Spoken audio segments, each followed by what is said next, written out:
Uh, we're going to look at food safety and regulations. Food safety is used as a scientific method for discipline, describing, handling, preparation, and storage of food in ways that prevent foodborne illnesses. Food safety concerns emerge every day with the news that someone found metal or a mouse in a food product.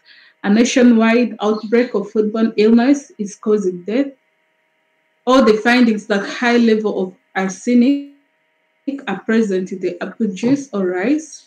Food safety issues that threaten a new food products include microbial contamination or physical contaminations by means of extraneous matter, product tampering, pesticides residues, and natural toxicants. Microbial contaminations. Microorganisms are tiny living creatures, much too small to see with the naked eye. In recent years, a numbers of widely reported outbreaks of foodborne illnesses caused by microbial contamination have increased public awareness and concern about the safety of food. Microorganisms are everywhere in nature and in human environments. They need food just as humans do. So they compete with us for our food sources. Food can supply nutrients that support the growth of microorganisms. Under the right conditions, some can cause human illnesses others can cause the food to spoil.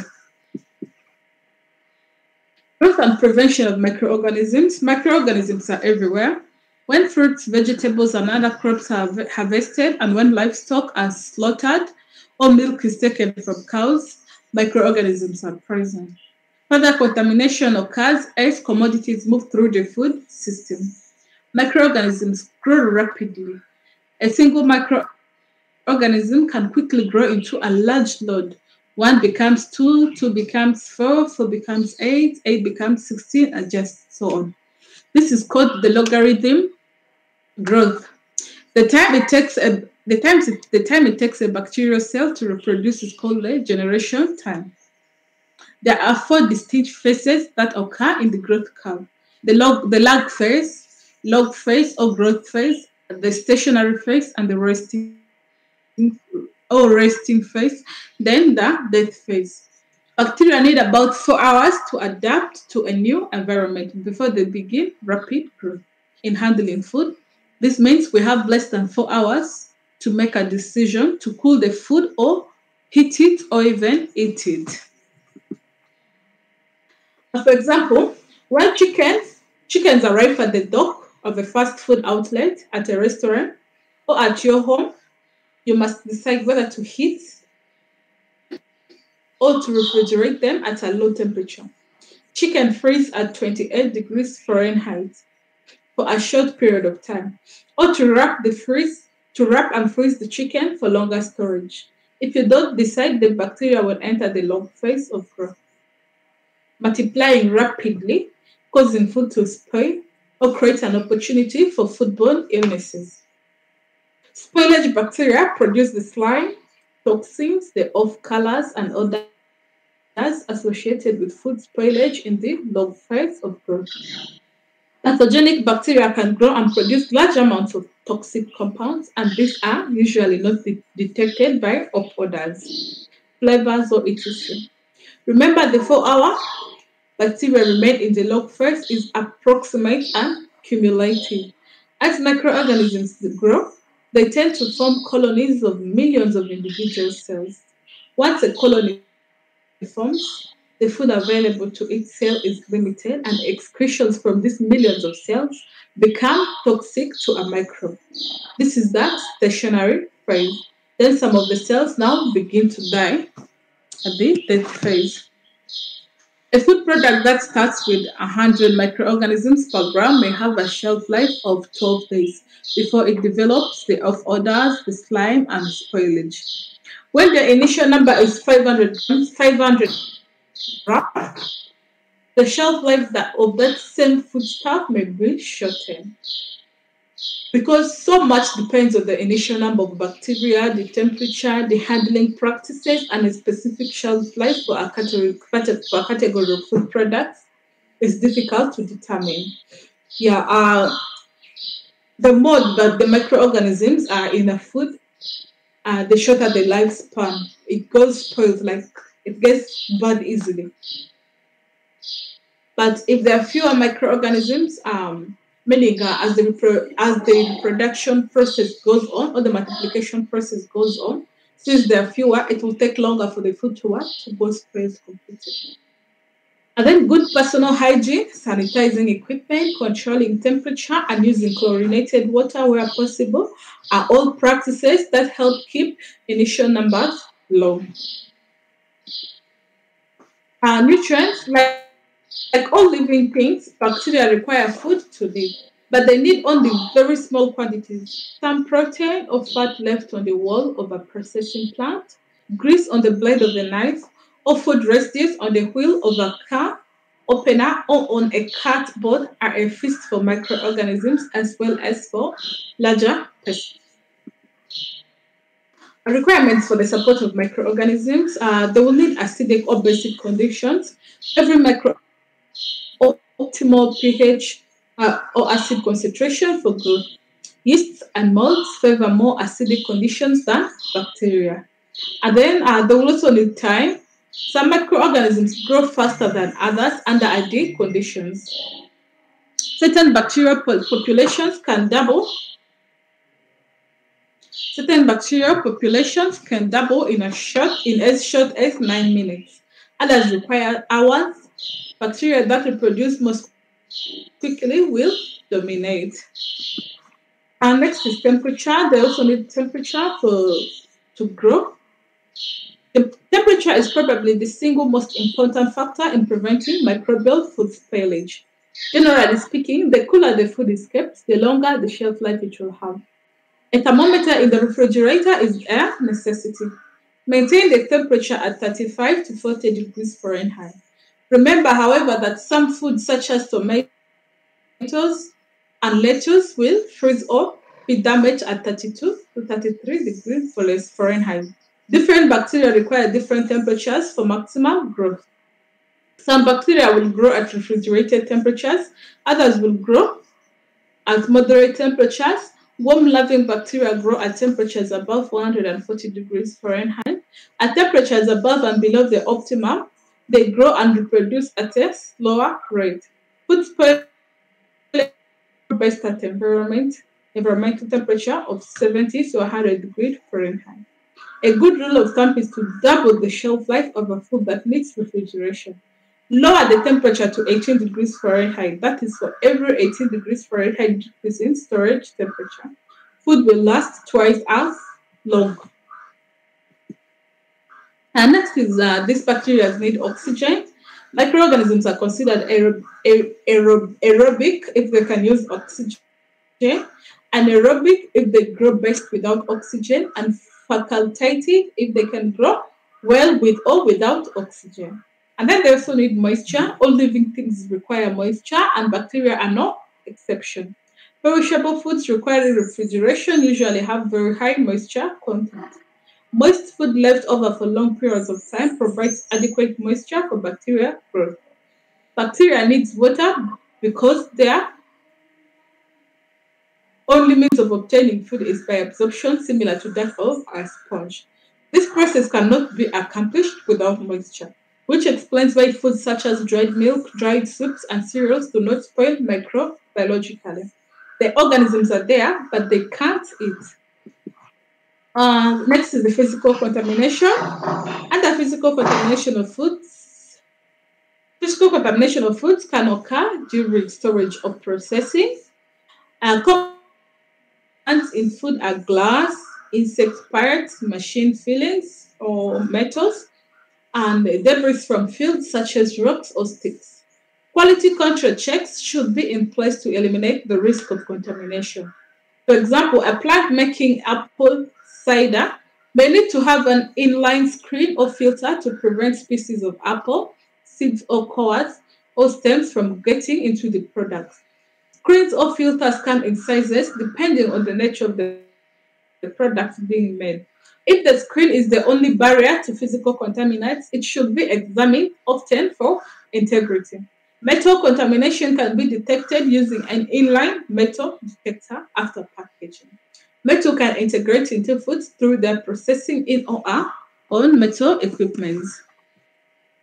Equipment should be checked often for integrity to ensure small pieces, e.g. nuts and bolts, are secured. If products are filled in glass containers, the company should have policies for glass breakage incidents. Common practices is to send all open containers to waste at the time of the glass breakage. A limited amount of insect parts are allowed in foods to eliminate the chances of insect contamination. Proper storage and cleaning procedures should be a part of the quality and safety plans. Main product tampering are one of the physical cause contamination. The tampering of products can be eliminated on prepackaged foods by incorporating tamper-evident seals into the packaging scheme. Tamper-evident packaging, such as seals around the bottle tops, are commonly used in the food and drug industries, but they haven't always been present. Tamper-evident packaging includes foods in jars with safety seal, clear tapes around the tops of bottles, and tear-away tops of refillable packages. Yeah, to avoid product tampering or tampering with our products, it's always better to have those seals. Like you see this bottled water, there's a way it is closed, and then you can know if it's tampered with. Even the drugs that come in the containers, there's always that seal on top of it. So when it's tampered with, it's not advisable to buy such products. And then next is pesticides and other chemical contaminants. The consumption of high levels of pesticides are not recommended by the EPA, that is the Environmental Protection Agency, who develops tolerance of pesticides on crops for food and feed. Pesticides are regulated by the FDA, Food and Drug Administration, but tolerance are set by the EPA. In addition, all pesticides used on food must be approved. Other residual components that end up in food line include sanitation solutions, the antibiotics, and direct from packaging. Sanitation solutions should be carefully used and labeled in a food production facility. And next is the natural toxicants, which is still under physical contamination. Natural toxicants are compounds that are naturally present in foods that can be harmful to humans. Organic compounds such as arsenic are found in foods. These trace compounds are dependent on the growing region, the soil, the irrigation water, the previous pesticides used, the growing practices, and type of crop. Much of the exposure to arsenic is through water, grain products, rice and rice products, fruit and fruit juices, and dairy products. Arsenic is a natural part of many foods and water sources, but exposure should be limited as elevated exposure to inorganic arsenic has been linked to heightened risk of bladder and lung cancer. Other natural toxicants include the food allergens, that is the eight major food allergens that must be labeled on the US products are wheat. You must label wheat on your products, soy, eggs, milk, peanuts, tree nuts, fish, and shellfish. Some consumers have life-threatening reactions to these ingredients. Therefore, they are of great importance to not own. Yeah, some of these natural toxicants and the allergens and the people who are allergic to eggs, to soy, to wheat, and even to nuts. So it is better to list out that your product has these things to protect your consumers. Likewise, list the amount of this arsenic, which is a chemical that can be that get into these products through the soil in which you've planted maybe the raw materials used for making your products, through the water used for irrigation and all that. So as you also make sure you limit the amount of this in your product, and also as you're labeling on your product, ensure that you include the amount of this arsenic in the product because it's harmful. Too much consumption is harmful, as it says it can lead to cancer, lung cancer, and bladder cancer. And then food regulation. Staff training on food hygiene for manufacturers. Legally, all food operators must ensure that any staff who prepare, handle, or sell food are supervised, instructed, and trained in food hygiene matters. It does not mean that staff have to have a good hygiene certificate. You need to try the 4 C's, that is cleaning. According to the Food Standards Agency, a lack of thorough cleaning is one of the most common reasons for prosecution. Cleaning is essential as it stops some allergens from spreading, discourages pests, and is a legal requirement. Cooking. Some food manufacturers may cook food and then chill it down and pack it ready for sale. They may also have canteens and provide hot foods for staff. Food must be cooked thoroughly. If it is undercooked, it can cause food poisoning, particularly with high risk foods such as meat, poultry, fish, and rice. Cross contamination. Manufacturers must ensure that they prevent cross contamination and cross contact as much as possible in their facilities. And teach them about chilling. Certain foods, e.g., those with used by dates, cooked and ready to eat, foods must be stored chilled to be safe. Chilling does not kill harmful bacteria, but it does not help to stop them from growing. But it does help to stop them from growing. If food is improperly chilled, it can enter the danger zone and encourage pathogens to grow, increasing the risks of food poisoning. Next is personal hygiene in manufacturing. Personal hygiene is vital when working with food. It includes many different aspects of the body, that is, clothing and habits, such as hand washing, protective clothing, your hair, your jewelry, smoking, and illnesses. If staff do not follow good personal hygiene practices, they can contaminate food with hazards, cross contamination. Next is the food allergens in manufacturing. Legally, manufacturers must inform consumers in writing if any of the 14 allergens are in the ingredients of the food or drink they manufacture and sell. It will apply to prepacks for direct sale, and non-prepacks or loose foods. And safely storing food in manufacturing. What food manufacturers store will depend on what they manufacture. They may keep a variety of foods on the premises, store foods correctly to prevent contamination from food hazards. Safely serving food in manufacturing. Food contamination can also occur during food preparation and service. This will apply where food manufacturers have canteens or restaurants where staff and visitors can purchase food. All serving areas and equipment should be kept in good repair and clean. All staff handling and serving food must maintain a high standard of personal hygiene at all times. Waste management in manufacturing. The type of waste a manufacturer will produce will depend on the product it manufactures, but it is likely to be mostly food, packaging, and water wastes. If waste management is inadequate, it can encourage pests and may even result to infestations, especially when food starts to deteriorate and becomes odorous, and also increase the risk of food becoming contaminated with harmful pathogens. And next is pest control in manufacturing. A pest is any insect or animal that can contaminate food with harmful pathogens and become an infestation if uncontrolled. They can also introduce physical hazards, e.g., contaminating foods with droppings, feathers, fur, or the pest itself. Next is the labeling requirements and claim. Labeling requirements and claims. Food labeling laws cover all labels and other written, printed, or graphic matter upon any article or any of its containers or wrappers to accompanying such article as defined in the Federal Food, Drug, and Cosmetic Act.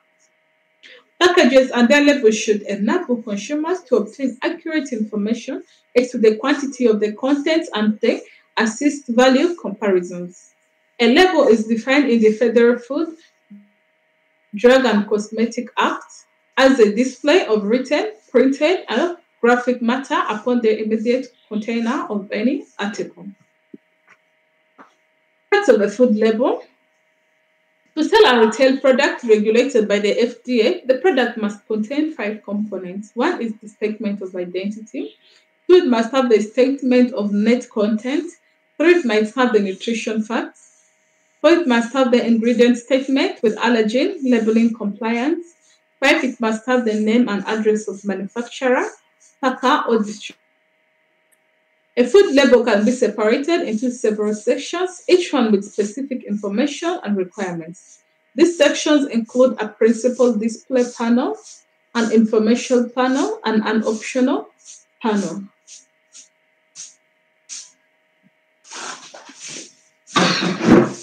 Okay.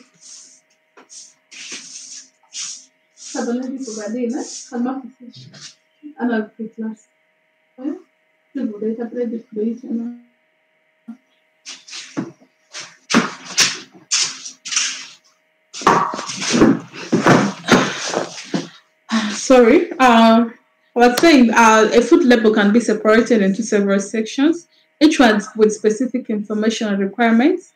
These sections include a principal display panel, an information panel, and an optional panel. The principal display panel is defined as the part of the label that is most likely to be displayed, presented, shown, or examined under customary conditions of display for retail sale. Labels should be designed as large enough to accommodate all mandatory information on the PDP without crowding or obscuring. To determine the minimum type size of the net content statement, the size of the PDP is based on the size of the package according to shapes. The purpose of the PDP is to give consumers information about the product. This information must include the identity of the contents and the net quantity of the contents. Identity of the content is the statement of identity and must appear in bold type and be the name of the food as established by law or the accepted common or usual name of the product. Net quantity of content is a statement that shall accurately reveal the quantity of food in the package, exclusive of wrappers and other packaging materials. And next is the information panel. The information panel is defined as part of the label, immediately contiguous and to the right of the principal display panel. It's observed by an individual facing the principal display panel. If the part of the label immediately contiguous and to the right of the principal display panel is too small to accommodate the necessary information, or is otherwise unusable label space, i.e. folded flips or can ends, the panel immediately contiguous and to the right of this part of the label may be used. And then ingredient legends. Ingredient legends provide a list of common or usual names of ingredients in descending order of predominance by weight. This includes added water. Ingredients must be listed by specific, not collective names, except for spices, flavoring. And this ingredient legends is still under the what? It's still under the information panel. And then the ingredient legend must appear on either the IP or the PDP. A common mistake is creating ingredient legends is leaving water out of the listing. When water is added to a food, it is considered an ingredient. So the added water must be identified in the list of ingredients and listed in its descending order of predominance by weight. If all water is added subsequently, removed by baking or other means during processing, water does not need to be declared an ingredient. So declaration of trace ingredients. If a substance is an incidental additive and has no function or technical effect in the finished product, then it needs not to be declared on the label as a trace ingredient. An incidental additive is usually present because it is an ingredient of another product produced on the same line.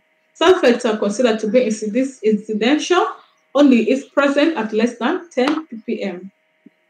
Spices, flavorings, and colorants. The term spice means any aromatic vegetable substance in the whole or broken form, except for those substances which have been traditionally regarded as food, such as onion, garlic, and celery, whose significant functions include the seasoning rather than nutritional.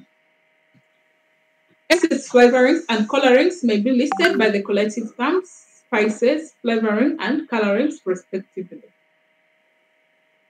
Component ingredients. Multi-component foods used as ingredients may be listed two ways.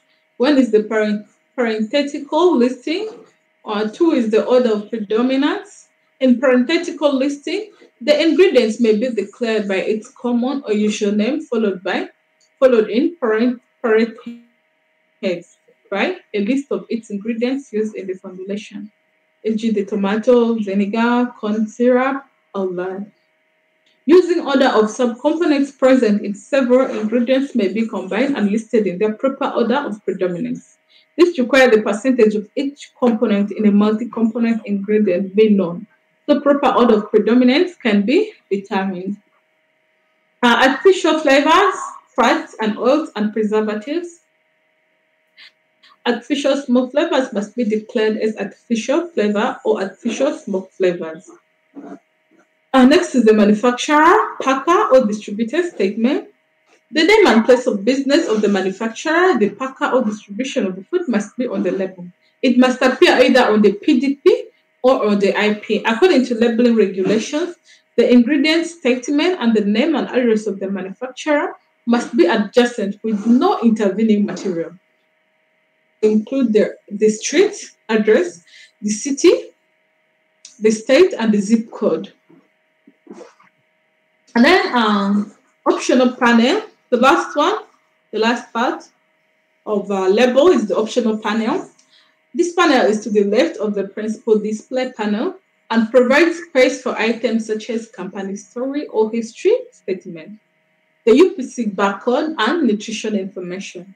The Universal Product Code, or the UPC, is a series of bars of varying thickness used by electronic scanners to identify a product and the price set by the seller.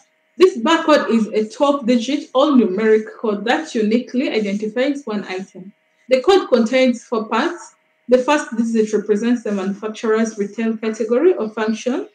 The next 5 digits are the manufacturer's identification number and are unique to each individual manufacturer. And then next is the nutrition labeling.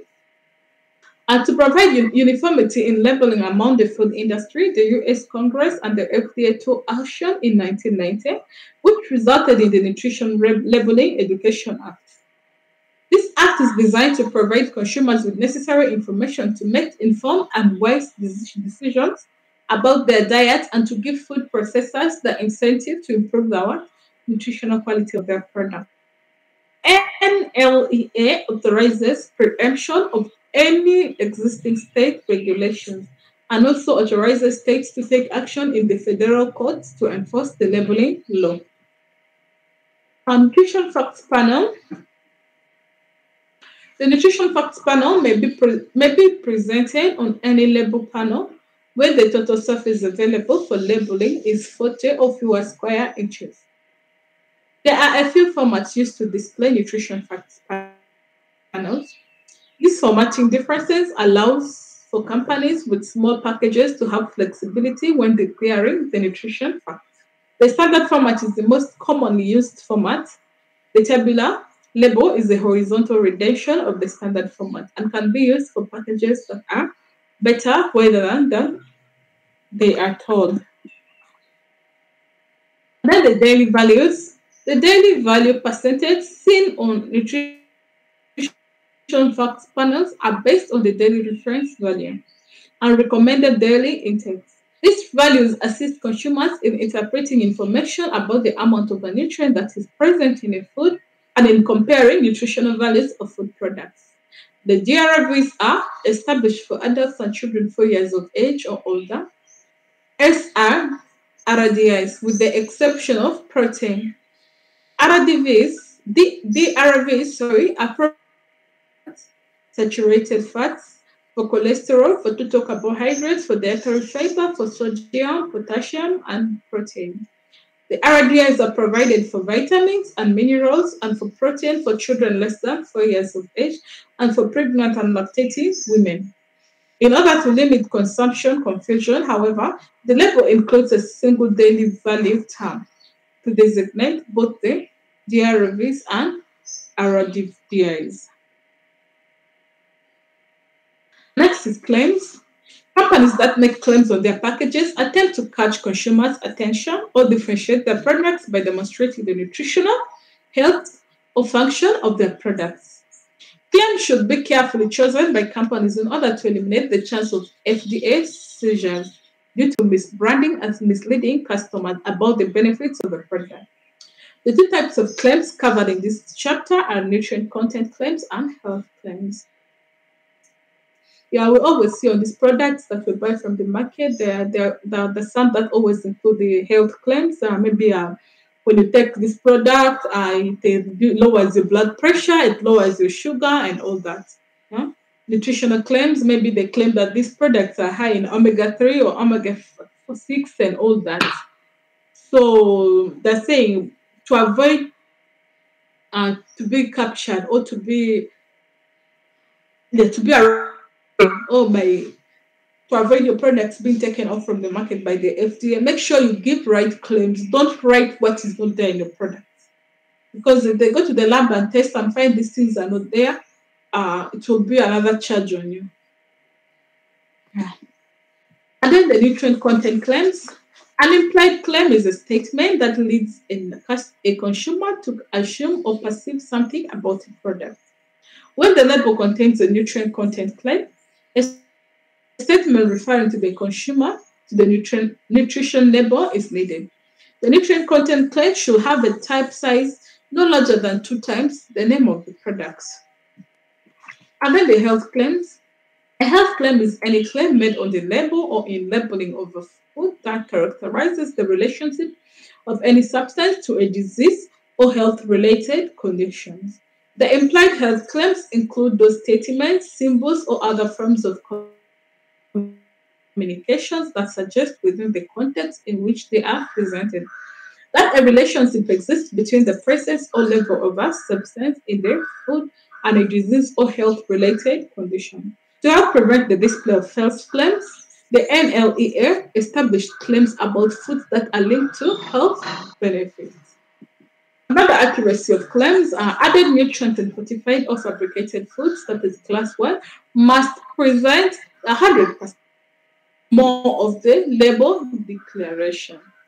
And then naturally occurring indigenous nutrients, that is class 2, must be at around 80% or more.